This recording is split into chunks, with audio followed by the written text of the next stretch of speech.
इस घी में इलाज करने की जबरदस्त संभावनाएं हैं।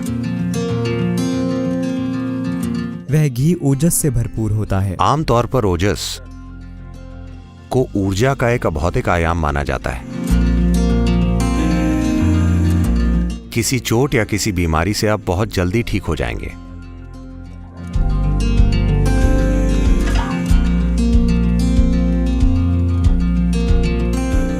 इस समय केरल में लोग दवा कर रहे हैं और हम नहीं जानते कि इसमें कितनी सच्चाई है, पर मैं जानता हूं कि इसमें कुछ सच्चाई है।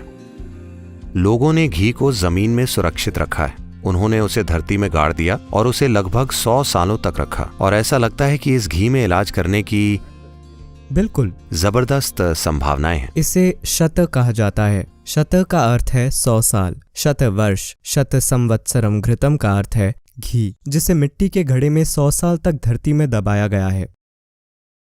क्योंकि जब घी मिट्टी में 100 साल तक रहता है तो उतने लंबे समय के बाद घी में कुछ आणविक बदलाव होते हैं और वह घी ओजस से भरपूर होता है। वह तेजस और प्राण से भरपूर होता है, क्योंकि आखिरकार वात दोष का विशुद्ध सार प्राण है, पित्त का विशुद्ध सार तेजस है और कफ का ओजस है। और कोशिकीय स्तर पर ओजस, तेजस, प्राण ये कोशिकीय मेटाबॉलिज्म क्रिया, कोशिकीय बुद्धिमानी और संचार के प्रवाह को संभालते हैं। प्राण संचार का प्रवाह है, तो कोशिकाओं के स्तर पर ओजस, तेजस, प्राण ये कोशिकाओं के जीवन को चलाते हैं और उसे बेहतर बनाते हैं। इसलिए 100 साल पुराना घी पुराण घृतम एक्जिमा, त्वचा रोगों के लिए सबसे अच्छी दवा है। अगर आप इसका सेवन करते हैं तो ये पेट के छालों समेत बड़ी आंत में सूजन, अति संवेदनशील आंत की बीमारी, कई रोगों, यहाँ तक कि ऑटो इम्यून रोगों को भी ठीक कर सकता है। ये पुराण घृतम श्रेष्ठम ओजस करम परम है, तो ये ओजस को बढ़ाता है। तो ओजस, तेजस, प्राण ये 3 महत्वपूर्ण अंश हैं। ये कोशिका के जीवन को बनाए रखते हैं। कोशिका ज्यादा लंबे समय तक जीवित रह सकती है। यौगिक विज्ञान में आमतौर पर ओजस को ऊर्जा का एक अभौतिक आयाम माना जाता है, क्योंकि हर भौतिक चीज अभौतिक से ही आई है।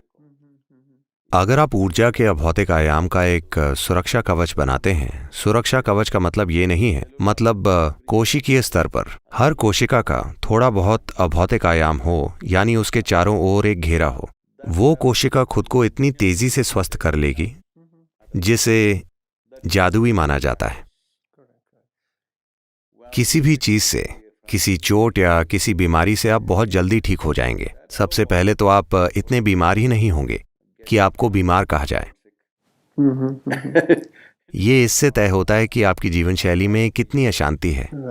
अशांति से मेरा मतलब है आप एक अच्छा शांतिपूर्ण जीवन जी रहे हैं। मेरी जीवन शैली अशांत है। मैं फुल स्पीड पर मोटरसाइकिल चलाता हूँ, तो मेरा जीवन सप्ताह के 7 दिन पूरे 365 दिन होता है। कोई दिन नहीं है, कोई रात नहीं है। आपको पता है, कभी कभी 24 घंटे काम होता है, कभी कभी 18-20 घंटे काम होता है। ये एक अशांत जीवन शैली है। पर आज तक मैंने एक भी कार्यक्रम इस वजह से रद्द नहीं किया कि मैं बीमार हूँ। पिछले 39 सालों में ऐसी कोई चीज नहीं हुई है। नहीं, आप जो कह रहे हैं बहुत सुंदर है। तो कुछ मात्रा में ओजस हमेशा आपको सहारा देता है। कोई फर्क नहीं पड़ता। ऐसा नहीं है कि मैं अस्वस्थ नहीं रहा हूँ। मुझे फ्लू हुआ है बहुत बार, ये वो कई चीजें हुई हैं, पर चाहे जो कुछ भी हो रहा हो, मैं फिर भी अपना काम जारी रख पाता हूँ। तो जो आपने कहा वो मुझे एक तरह से दिलचस्प लगा कि Ojas is that kind of energy which is not physical. ओजस उस तरह की ऊर्जा है जो भौतिक नहीं है। अगर आप हमेशा उससे घिरे रहें, अगर हर कोशिका उससे घिरी रहे, तो आपकी ठीक होने की क्षमता या भौतिक चीजों के असर से परे जाने की आपकी क्षमता बहुत ज्यादा होगी।